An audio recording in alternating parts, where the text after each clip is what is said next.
नमस्कार मेरे प्यारे साथियों, आज हम बात करने वाले हैं राजस्थान की सबसे बड़ी भर्ती परीक्षा बनने वाली परीक्षा चतुश्रेणी एग्जाम 2025 के बारे में। चतुश्रेणी एग्जाम में जो एग्जाम के सिलेबस में जो संशोधन किया गया है, आज हम उसी के बारे में चर्चा करने वाले हैं। तो अपने जो चतुश्रेणी एग्जाम है उसमें जो टोटल पद निकले हैं वो कितने निकले हैं? 53,749 पद। और 53,749 पद निकलने के कारण ही इसे राजस्थान की सबसे बड़ी भर्ती परीक्षा के अंदर माना गया है। अब जो सिलेबस में जो संशोधन हुआ है कि क्वेश्चन का जो वेटेज रहेगा, हम अब उसके बारे में बात कर लेते हैं। तो अपने इसमें जो सामान्य हिंदी है ना, तो सामान्य हिंदी के इसमें कितने प्रश्न पूछे जाएंगे? इसमें सामान्य हिंदी के 20 प्रश्न पूछे जाएंगे। और इससे पहले जो अपने हिंदी का जो सिलेबस था, जो चतुश्रेणी एग्जाम का जो सिलेबस था, उसमें कितने प्रश्न पूछे जाते थे? 30 प्रश्न। और अब इसमें जो प्रश्नों का जो वेटेज है वो कम करके कितने कर दिए गए? 20। मतलब इसमें कितने प्रश्न घटा दिए गए हैं? 10 प्रश्न। उसके बाद में अपनी सामान्य अंग्रेजी, अब जो सामान्य अंग्रेजी है उसमें कितने प्रश्न पूछे जाएंगे? 15 प्रश्न। मतलब जो पहले का सिलेबस था उसमें भी कितने प्रश्न पूछे जा रहे थे? 15। और जो अभी का जो संशोधन हुआ उसमें भी कितने प्रश्न पूछे जा रहे हैं? 15। उसके बाद अपने हैं सामान्य ज्ञान। सामान्य ज्ञान के जो प्रश्न पूछे जाएंगे वो कितने पूछे जाएंगे? 70। इससे पहले जो प्रश्न पूछे जाते थे इसमें वो कितने थे? 50। मतलब इसमें जो सामान्य ज्ञान में है जो क्वेश्चन का जो वेटेज है वो बढ़ा दिया गया है। और जो क्वेश्चंस का जो वेटेज बढ़ाया गया है वो कितने प्रश्नों पे बढ़ाया गया है? 20 प्रश्नों पे। कितने प्रश्नों पे? 20 प्रश्नों पे, जिससे टोटल कितने क्वेश्चन पूछे जाएंगे? अब 70। और जो अपने सामान्य ज्ञान है, तो सामान्य ज्ञान में कौन कौन सी सब्जेक्ट पूछी जाती है उसके बारे में हम बात कर लेते हैं। अपनी जो भूगोल है, भूगोल में कितने प्रश्न पूछे जाएंगे? 10 प्रश्न। उसके बाद में अपनी इतिहास, कला एवं संस्कृति, भारतीय इतिहास, कला एवं संस्कृति, इसके कितने प्रश्न पूछे जाएंगे? 10।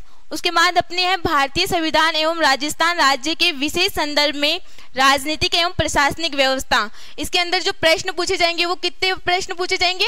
10। उसके बाद जो अपने आगे हैं उसमें क्या है? सामान्य विज्ञान, इसमें कितने प्रश्न पूछे जाएंगे? 5। उसके बाद में अपनी समसामयिक घटनाएं, इसमें कितने प्रश्न पूछे जाएंगे? 10। और जो बेसिक कंप्यूटर है उसके कितने प्रश्न आएंगे? 5 प्रश्न। इन सभी को टोटल मिलाकर जो सामान्य ज्ञान में जो प्रश्न पूछे जाएंगे वो कितने हैं? कितने प्रश्न पूछे जाएंगे? 70 प्रश्न। उसके बाद जो अपनी लास्ट सब्जेक्ट है वो है सामान्य गणित है। अब जो सामान्य गणित है उसमें कितने, पहले जो प्रश्न पूछे गए थे, पहले के सिलेबस में जो प्रश्न पूछे जाते थे वो कितने पूछे जाते थे? 25 प्रश्न। लेकिन अब इनका वेटेज कम करके जो प्रश्न पूछे जाएंगे वो कितने पूछे जाएंगे? 15 प्रश्न। मतलब जो गणित का जो वेटेज है वो इसमें क्या कर दिया गया है? कम कर दिया गया है।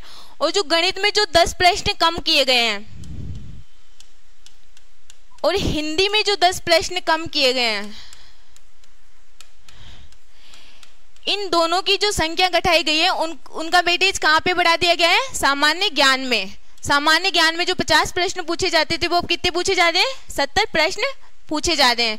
इस प्रकार जो क्वेश्चंस की संख्या है वो बता दी गई है। उसके बाद में इसमें जो पेपर आता है ना वो आता है ऑब्जेक्टिव टाइप का पेपर।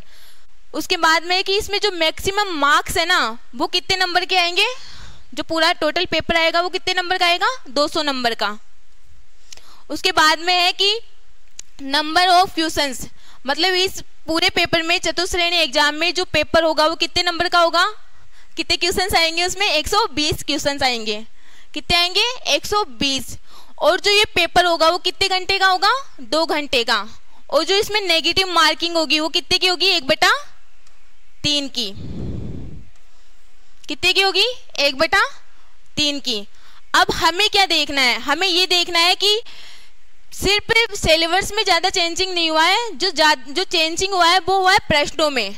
इसमें क्या कर दिया गया कि जहाँ पे जिस सब्जेक्ट में जितने प्रश्न पूछे जा रहे थे वो उन प्रश्नों में कमती बत्ती किया गया है। जैसे सामान्य ज्ञान में बढ़ा दिया गया है, हिंदी में और गणित में कम कर दिया गया। बाकी सिलेबस में ज्यादा चेंजिंग कुछ भी नहीं किया गया है। उसके बाद अगर हम इसमें पढ़ाई की बात करें तो सभी सब्जेक्टों का अपना अपना महत्व होता है। सभी सब्जेक्टों को हमें बराबर से लेके चलना होगा और इसके लिए हमें क्या करना है? टाइम मैनेजमेंट करना है।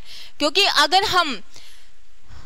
अगर हम लेके चले कि जैसे कि हमने हिंदी ली, अगर हम हिंदी को छोड़ दें या फिर हम अंग्रेजी को छोड़ दें और अगर हम सामान्य ज्ञान पे फोकस करें तो क्या एक सब्जेक्ट को पढ़ने से कोई पास हो सकता है? नहीं हो सकता ना। तो इसीलिए सारी सब्जेक्टों को हमें समान तरीके से पढ़ना है।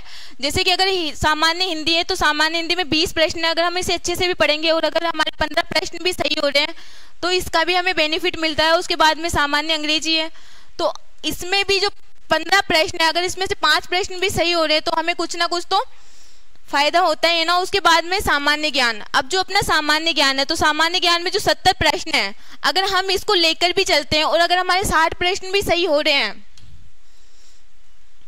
तो बहुत अच्छी बात है। फिर उसके बाद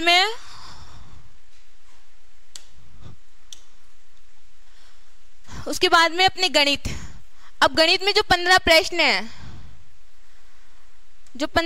अगर इन 15 प्रश्नों में से हम 5 प्रश्न भी सही कर रहे हैं तो इन सबको सही करने के बाद अगर हम देखें तो सभी का वेटेज मिला के क्या हो रहा है, जैसे हिंदी में 15, सामान्य अंग्रेजी में 5 प्रश्न सही हो गए तो कितने हो गए 20, और अगर सामान्य ज्ञान में 60 प्रश्न सही हो रहे हैं तो कितने हो गए 80 प्रश्न। और उसके बाद अपने गणित में अगर 5 प्रश्न सही हो रहे हैं तो कितने हो गए 85 प्रश्न। मतलब अगर हम सभी सब्जेक्टों को एक समान लेके चले और सब में बराबर से अगर पढ़ाई करें तो भी हम एग्जाम में सक्सेस हो सकते हैं। इसलिए सभी सब्जेक्टों को बराबर महत्व देते हुए, टाइम का मैनेजमेंट करते हुए आप सभी को पढ़ाई करनी है। धन्यवाद।